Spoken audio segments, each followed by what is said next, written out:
So Sainz 1 week has got a penalty for something that he didn't do, and this week hasn't got a penalty for something he did do. Like, it almost feels like they're trying to redress the balance, a bit like McLaren were with Norris and Piastri. It's such a weird situation.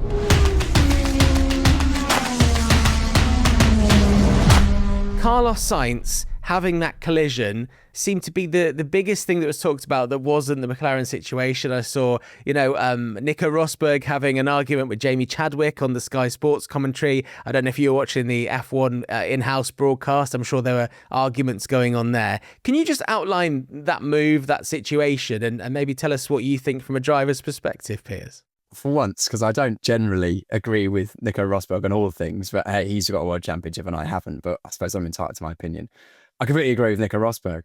How can Bearman get a penalty for, in my opinion, Sainz crashing into him?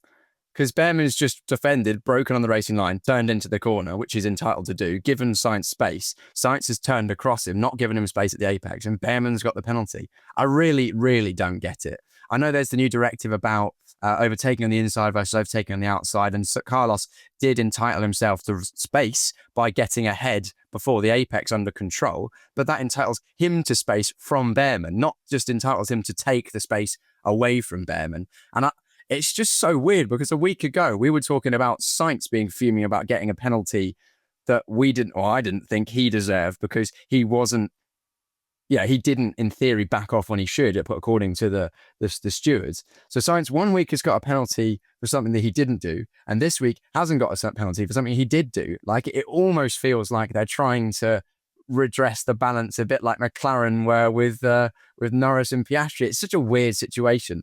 And I started talking about it, but realized I was getting sidetracked when we were talking about the McLaren situation. But I feel like the stewards and the FIA are trying to put into writing the rules of racing that haven't been strictly defined for a very long time.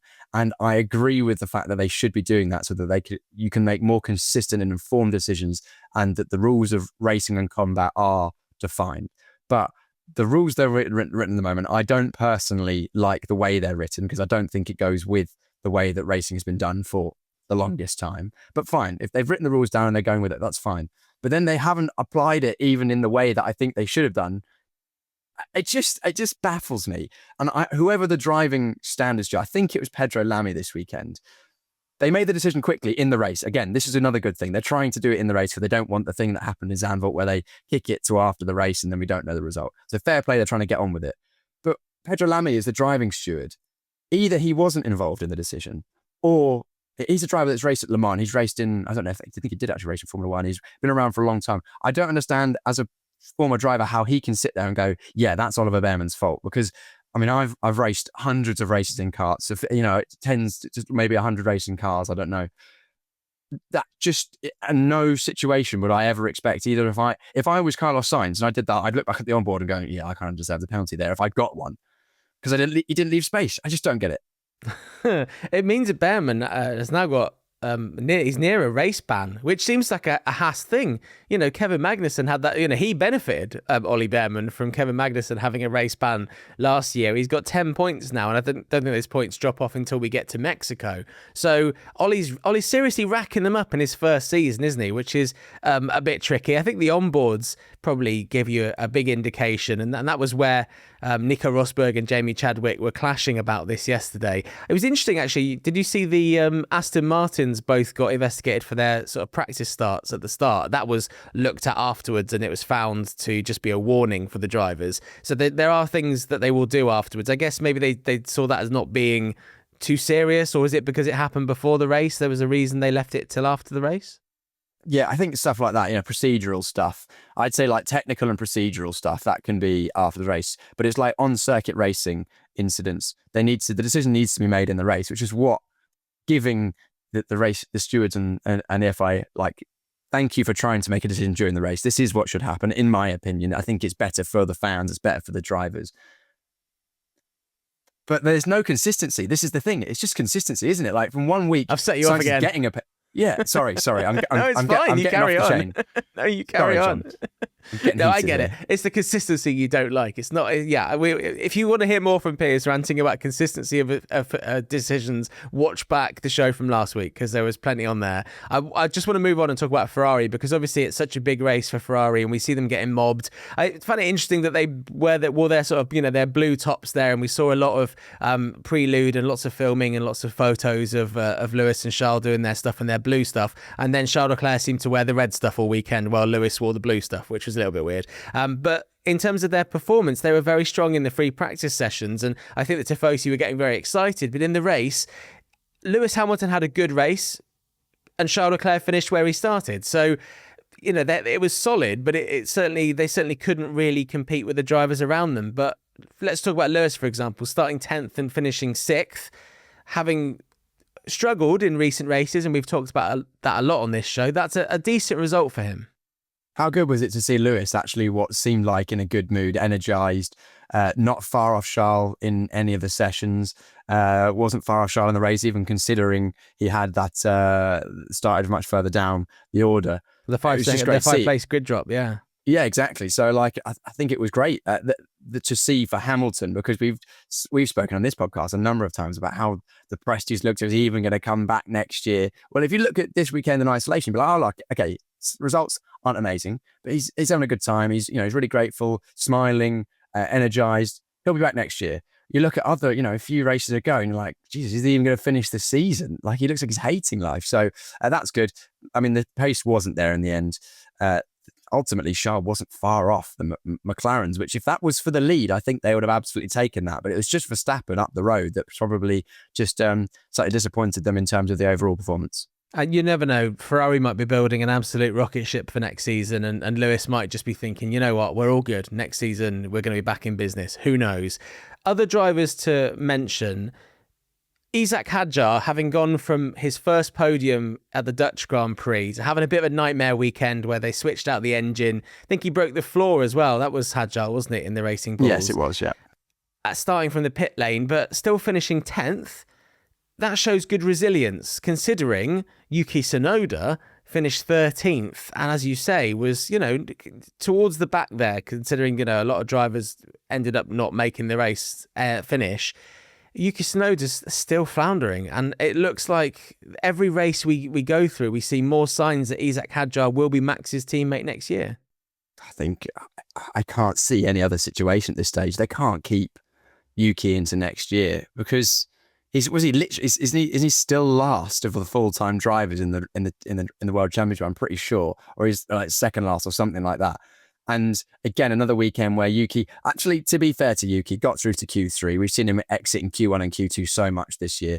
Did all right in qualifying, but then in the race was just uninspiring. Of course, not helped by the incident with Lawson that gave him damage, but still just nowhere near and not showing any signs of going forward either. So I feel for Yuki. We know how hard it is to be alongside Max. We know, or we're aware of how hard that Red Bull is to drive, but I see someone else, probably Hadjar, move forward into the seat alongside Max Verstappen next year, because Hadjar is in great confidence. If you listen to his after the race interview, he said, we were out in Q1, but we underperformed. It wasn't quite right. We knew we had a good car underneath us. Starting from the pit lane, I knew I could make progress. And he did. Carved his way through the field. Good strategy.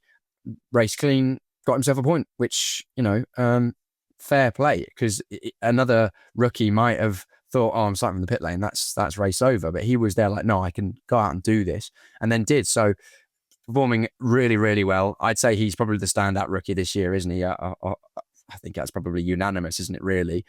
And I think Yuki, I don't know what happens with Yuki, but the way I see it, Hadjar moves up, Yuki drops off the top, and then that leaves 2 seats at RB. Whether Liam retains his seat, I don't know, but there's also some pretty fast young hotshots in the Red Bull Junior program that are ready to potentially take those seats. Yeah, so the rumours, I say rumours, Planet F1 is reporting that Helmut Marko has been very impressed by a young driver in F2. Is it Luke Browning winning his first F2 race this past weekend? Not Luke Browning. Is it, I mean, I could just go through all the F2 drivers, couldn't I? Basically, it's Alex Dunn, someone that we know very well. He raced in the GB3 Championship, came second in the championship, I believe, behind Callum Voisin. And we've seen him in FP1 sessions for McLaren, a couple of those, and he is impressed. He was nearly as quick as Oscar Piastri in one of them, I remember. There you go. And Helmut Marko would have definitely been in Austria, given that's Red Bull's home race. And there's, suggestions from Planet F1 there reporting that Helmut Marko didn't shoot down rumours that he was interested in the young Irish driver. Are we in a situation where if Liam doesn't continue to perform, because we see like signs of decent driving from Liam and then he'll have a race where it's a bit of a stinker. Yuki seems to be out of that programme at the end of this year, and Isack Hadjar moves up. Are we in a situation where we have the possibility of Arvid Lindblad moving up from F2 and then potentially poaching another driver like Alex Dunn to have a proper new junior situation at Racing Bulls to start the new regulations next year? What do you think? I think it would be interesting. And it's interesting that Helmut is almost poaching another driver from a different junior program, because Alex Dunn, as you mentioned, has done FP1s, 2 FP1s, including one session, the FP1 this weekend at Monza with McLaren. He's a McLaren junior. When Helmut already has a full roster of Red Bull juniors, Arvid Lindblad has been performing pretty well in F2 this year, moved up from F3 where he raced last year. He had a decent, strong season. Pepe Marti is also in F2 in Red Bull colours. Oliver Goethe. So he's got 3 juniors in F2 and he's looking elsewhere. It doesn't say a lot about his confidence in his other Red Bull juniors. I don't think Oliver Goethe has set the world alight this year in F2. Pepe Marti's had flashes of good races, but not maybe consistently performed as high as he would like. Lindblad is the man, the person on a lot of people's lips for that. At least one of the seats at RB for next year. And it's interesting that he's interested in Dunn when Dunn has no doubt been very, very quick this year. At times he's been the driver to beat in his rookie season in F2. But also he's building himself quite a reputation as a reckless driver. He's got a lot of points on his license. And this weekend wasn't great either. In the sprint race, he forced Kushmani off the circuit, basically running side by side through the Curva Grande and forced him off the circuit. I think he actually just about got away with that one, which I'm not too keen on, but there's been other incidences this year where he's caused unnecessary contact and been overzealous. But also, it wasn't a great weekend for driving standards in F2 at all, because his junior driver, Arvid Lindblad, who's tipped for that RB seat, had a bit of a stinker in the feature race as well. He forced, again, Kushmani, the Alpine junior, off at turn number 1, then crashed into the back of Dunn, taking Dunn out of the race into Ascari, got front wing damage, came in for a pit stop, didn't change the front wing, and then sailed full, both front tyres locked up into the side of Roman Stanek after the safety car restart, and took him and himself out of the race. So not exactly a great advert on a weekend where, Yuki's not performing particularly well, but it's interesting that Helmut Marko is going for another fairly fast but somewhat what's the word I should use diplomatically here? A driver that hasn't got the reputation of being timid on circuit, shall we say. He's got a fair few points on his license, but that kind of plays through, doesn't it? He likes Max Verstappen because Verstappen was kind of like that in his junior days. Maybe he wants the same sort of thing. That's clearly the way that he leans. Well, look, those are just rumours at the moment. It's just a report that there's a line of conversation at least. And you never know, it might just be a mentality thing. He might be great at identifying the mentality of drivers. And if he can just hone a little bit of that Alex Dunn kind of wildness in his mind, maybe it will make him a cutthroat driver like Max Verstappen is. Who knows?